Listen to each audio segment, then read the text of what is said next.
Jeg hedder Max. Jeg er lige startet på geologi. Førsteårsstuderende. Og det her, det er min ansøgning til at være med i GeoVar. Hvor skal vi se?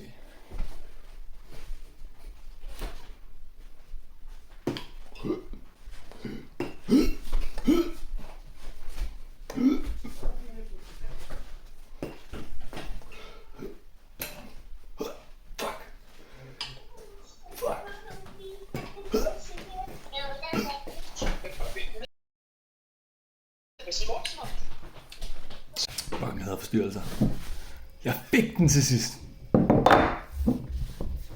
Kunne aldrig finde på at bruge nøllerblokke. Som jeg er rigtig god til at bruge, by the way. Altså, så jeg siger, at jeg kan åbne 137 øl i minuttet med nøllerblokker, hvis jeg bruger den rigtige. Så jeg er rigtig god til at diske øl over bordet. Og jeg er ekstra god til at foreslå, at folk skal give en øl til deres ven. Skål på den.